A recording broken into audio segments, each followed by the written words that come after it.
नमस्कार, इस खास बुलेटिन में आपका स्वागत है। मैं हूं रुचि शर्मा। गुरुवार को एशियाई सुबह के ट्रेडिंग के दौरान बिटकॉइन $70,000 के आसपास मंडरा रहा था, जो मंगलवार की रैली के बाद मामूली गिरावट के साथ $71,400 तक पहुंच गया। बीटीसी की कीमत वर्तमान में $69,430 है, जो 24 घंटों में लगभग 1% कम है। ईटीएच की कीमत $3,768 है, जो पिछले 24 घंटों में 0.3% से अधिक की कमी है।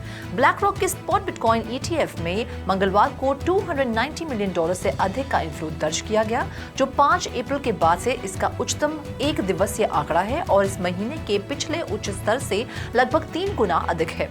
16 मई को $93 मिलियन। कुल मिलाकर ईटीएफ ने लगभग नेट इनफ्लो में $300 मिलियन का निवेश किया। इस बीच विजडम ट्री को लंदन स्टॉक एक्सचेंज में बिटकॉइन और ईथर ईटीपी को सूचीबद्ध करने के लिए हरी झंडी दे दी गई है। एसेट मैनेजर ने कहा कि ये उन पहले आवेदकों में से एक था जिसके प्रोस्पेक्टस को एफसीए ने हरी झंडी दे दी थी। फिजिकल बिटकॉइन और फिजिकल इथेरियम ईटीपी का ट्रेड 28 मई को शुरू होने की उम्मीद है और ये केवल पेशेवर निवेशकों के लिए उपलब्ध होंगे। स्पॉट ईथर ईटीएफ्स पर आशावाद के बावजूद क्रिप्टो के प्रति धारणा अभी भी अमेरिकी ब्याज दरों पर लगातार चिंताओं से बाधित थी।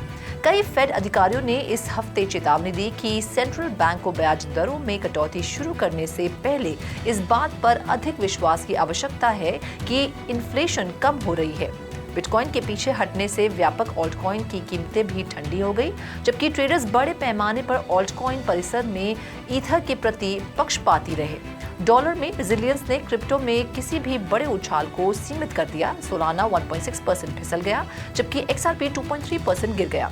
मीम कॉइन्स में डोज कॉइन और शिप प्रति एक में 2.8% की गिरावट आई। वैश्विक क्रिप्टो मार्केट कैप $2.58 ट्रिलियन है, जो पिछले दिन की तुलना में 0.89% कम है। पिछले 24 घंटों में कुल क्रिप्टो मार्केट का वॉल्यूम $98.6 बिलियन है, जो 20.22% की कमी है। डीफाई में कुल वॉल्यूम वर्तमान में $6.78 बिलियन है, जो कुल क्रिप्टो मार्केट के 24 आवर की वॉल्यूम का 6.88% है। सभी स्टेबल कॉइन्स का वॉल्यूम अब $91.6 बिलियन है, जो कुल क्रिप्टो मार्केट के 24 आवर की वॉल्यूम का 92.9% है। बिटकॉइन का प्रभुत्व वर्तमान में 52.97% है, जो दिन भर में 0.12% की कमी है। इथेरियम की कीमत में सोमवार से 30% की वृद्धि हुई है, जो 70 दिनों में पहली बार $4,000 तक पहुंच गई है।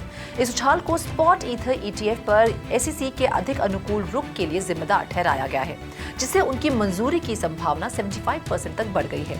एसईसी इस हफ्ते स्पॉट ईथर ईटीएफ के संबंध में निर्णय की समय सीमा का सामना कर रहा है और हालांकि उन्हें आवश्यक 19B4S को मंजूरी मिलने की संभावना है, वे S1 रजिस्ट्रेशन स्टेटमेंट्स में देरी कर सकते हैं, जो पूर्ण भागीदारी में झिझक को दर्शाता है। ब्लूमबर्ग के विश्लेषक जेम्स सेफर्ट का सुझाव है कि ईटीएफ लिस्टिंग में कुछ हफ्ते लग सकते हैं। इसी के साथ प्रमुख फाइनेंशियल एंटिटीज सहित कम से कम 5 इशुअर्स ने एसईसी की नियामक चिंताओं के अनुरूप संशोधित 19(4)B आवेदन दायर किया है। एसईसी अनुमोदन की प्रत्याशा ने क्रिप्टोकरेंसी मार्केट को बढ़ावा दिया है। ईटीएच टोकन वर्तमान में $3,758.98 पर ट्रेड कर रहा है। एक सिंगल ट्रेडर ने 3 इंटरकनेक्टेड वॉलेट मैनेज किए। शुरुआत में केवल 0.041 ईटीएच का उपयोग करके लगभग 6.44 ट्रिलियन टोकन खरीदे, जो $83 के बराबर है। ट्रेडर के दृष्टिकोण की गणना की गई। पेपे की वैल्यू आसमान छूने पर बिना कोई बिक्री किए पूर्ण शेष राशि को अपने पास रखा। इस भारी वृद्धि को बढ़ावा देने वाले लेन देन 15 अप्रैल 2023 को एक ही व्यक्ति के नियंत्रण में 3 अलग अलग वॉलेट में किए गए। पहले वॉलेट ने यूनिस्वैप V3 पर लेन देन शुरू किया, लगभग 2.14 ट्रिलियन टोकन्स के लिए $28 मूल्य के ईटीएच का आदान प्रदान किया, जबकि दूसरे और तीसरे वॉलेट ने एक ही प्लेटफॉर्म पर महत्वपूर्ण ट्रेड्स में लगे हुए लगभग 2 ट्रिलियन टोकन के लिए $27 मूल्य के ईटीएच और लगभग $26 मूल्य के ईटीएच का आदान प्रदान किया। एक वर्ष के भीतर पेपे टोकन का मूल्य 21,564 गुना बढ़ गया। गाला गेम्स के मूल टोकन गाला की कीमत में एक प्रमुख हैक घटना के बाद पिछले 24 घंटों में 20% की वृद्धि का अनुभव हुआ है और इसके साथ ही इस घटना के कारण 600 मिलियन टोकन की अनऑथराइज्ड मिंटिंग और बिक्री हुई और 4 बिलियन टोकन को स्थायी रूप से लॉक कर दिया गया। इसे संबोधित करने के लिए काला गेम्स ने इस टोकन को औपचारिक रूप से बर्न करने का प्रस्ताव दिया है, जिसमें सेंट्रल गाला ट्रेजरी से 600 मिलियन भी शामिल है। टोकन बर्न से 5 बिलियन गाला टोकन स्थायी रूप से प्रचलन से हट जाएंगे। गाला की कीमत पिछले 90 दिनों में 78% बढ़ी है और एवरेज $0.047 पर ट्रेड कर रही है। इसका 24 घंटों का ट्रेडिंग वॉल्यूम 7% कम होकर $792 मिलियन हो गया है और इसका मार्केट कैप $1.68 बिलियन है। प्रस्ताव एक अपग्रेडेड कॉन्ट्रैक्ट का विकास शुरू करेगा, जिसमें कॉन्ट्रैक्ट अपग्रेड और टोकन बर्न को 72 घंटों के भीतर पूरा किया जाना है। विजडम ट्री को लंदन स्टॉक एक्सचेंज में अपने फिजिकल बिटकॉइन और wisdom tree physical Ethereum exchange traded products को सूचीबद्ध करने के लिए यूके के फाइनेंशियल कंडक्ट अथॉरिटी द्वारा अनुमोदित किया गया है। FCA अनुमोदन क्रिप्टो ETPs इंडस्ट्री में निवेश चाहने वाले यूके बेस्ड प्रोफेशनल इन्वेस्टर्स के लिए निवेश बाधाओं को दूर करता है। ETP का मैनेजमेंट एक्सपेंस रेशियो 0.35% होगा, जो यूरोप में संस्थागत ग्रेड बिटकॉइन और इथेरियम ETP के लिए सबसे कम शुल्क स्तरों में से एक है। हालांकि रिटेल पहुंच पर प्रतिबंध के कारण यूके में क्रिप्टो ETN केवल पेशेवर निवेशकों के लिए उपलब्ध होंगे।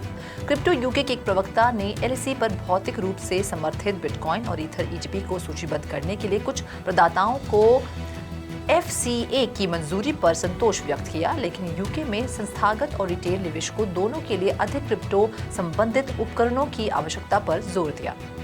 नैस्डैक स्टॉक मार्केट LLC ने ब्लैकरॉक के spot Ethereum exchange traded fund के लिए एक अद्यतन 19B4 फॉर्म दाखिल किया है, क्योंकि अन्य संशोधित फाइलिंग दिखाई देने लगी है।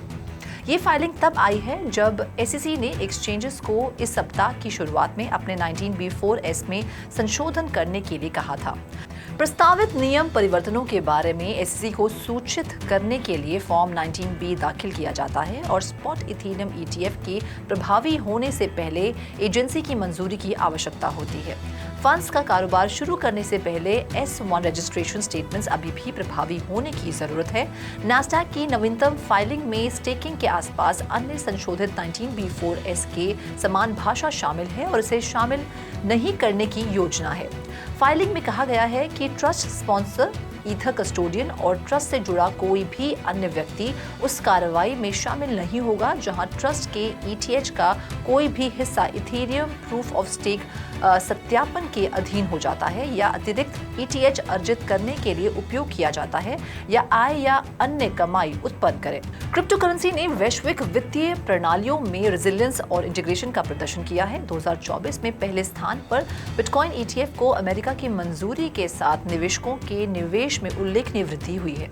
बिटकॉइन की बढ़ती स्वीकार्यता कम से कम $1 मूल्य की BTC रखने वाले वॉलेट पतों में वृद्धि से स्पष्ट है। मई 2024 तक 84 मिलियन वॉलेट एड्रेसेस पर कम से कम $1 मूल्य के BTC थे, जो दुनिया के 8.1 बिलियन लोगों में से लगभग 1% का प्रतिनिधित्व करते हैं। ये वृद्धि आंशिक रूप से बिटकॉइन की कीमत में उल्लेखनीय वृद्धि के कारण है, जिसका मूल्य वर्ष की शुरुआत से 66% से अधिक बढ़ गया है। बिटकॉइन निवेश को प्रेरित करने वाले कारकों में बाजार में चल रही तेजी और चौथे बिटकॉइन ब्लॉक रिवॉर्ड हार्विंग के बारे में बुलिश प्रेडिक्शंस शामिल हैं। ETH ETF एप्लीकेशंस पर SEC के रुख में अचानक बदलाव के कारण क्रिप्टो करेंसी निवेशक इस सप्ताह व्यस्त रहे हैं। ये कदम निवेशकों के पक्ष में रहा है, क्योंकि दुनिया के सबसे बड़े परिसंपत्ति प्रबंधक ब्लैकरॉक ने घोषणा की थी कि इथेरियम को सिक्योरिटी के रूप में केवल लेबल किए जाने पर भी उनके पास ETF होगा। SEC ने अपने ETF एप्लीकेशन को अपग्रेड किया है, जो SEC और ब्लैकरॉक के बीच चल रही चर्चाओं का संकेत देता है। संभावित जारीकर्ता अपनी फाइल्स को अपडेट कर रहे हैं और स्टेकिंग सेक्शन को हटा रहे हैं, जिसका SEC ने विरोध किया है। ETH ETF SEC द्वारा स्वीकृत हो गए हैं और वैनिक और आर्क के अनुप्रयोगों के लिए अंतिम निर्णय की तारीखें 23 और 24 मई को समाप्त होने वाली हैं, जबकि ग्रेस्केल की ETHE की समय सीमा 30 मई है। SEC एक ही बार में सभी आवेदनों को मंजूरी दे सकता है और अगले 48 घंटों में घटनाक्रम दिलचस्प हो सकता है। Shiba Inu Wales digital currency जमा कर रही हैं। जो द ब्लॉक के डेटा से पता चलता है कि 24 घंटों की अवधि के भीतर लार्ज वेल ट्रांजैक्शंस 73.72% होते हैं। कुल मिलाकर 24 घंटों में 327 बड़े ट्रांजैक्शंस दर्ज किए गए, जिसमें शिब एक महत्वाकांक्षी विकास पथ पर अग्रसर हुआ। वास्तविक मात्रा में वेल द्वारा 24 घंटों में 5.58 ट्रिलियन शिब अर्जित किए गए, जिसका मूल्य $145.48 मिलियन था। शिबा इनू का आकर्षण लगातार बढ़ रहा है। वेल लेन देन को कम से कम $100,000 के मॉनेटरी वैल्यू वाले ट्रांजैक्शंस के रूप में टैग किया गया है। Open campus Animoca brand sequoia capital और बाइनेंस द्वारा समर्थित एक एजुकेशन प्रोटोकॉल ईडीओ चेन के लिए प्रिंसिपल नोड्स के मालिक होने के लिए तैयार है, जो छात्रों, शिक्षकों और एडटेक कंपनियों को डिसेंट्रलाइज्ड एजुकेशन इकोसिस्टम के एक महत्वपूर्ण हिस्से को आकार देने और स्वामित्व करने की अनुमति देता है। प्रिंसिपल नोट बिक्री 2 चरणों में शुरू होगी, एक पूर्व बिक्री और एक सार्वजनिक पेशकश। दुनिया भर के व्यक्तियों और संगठनों को ईडीओ चेन में शामिल होने, संचालन करने के लिए आमंत्रित किया जाता है। इस खास बुलेटिन में फिलहाल इतना ही। आप देखते रहिए 3 टीवी और ज्यादा जानकारी और स्टोरीज के लिए लॉग ऑन करें हमारी वेबसाइट www.3watchtv.io पर या फिर QR कोड को स्कैन करें।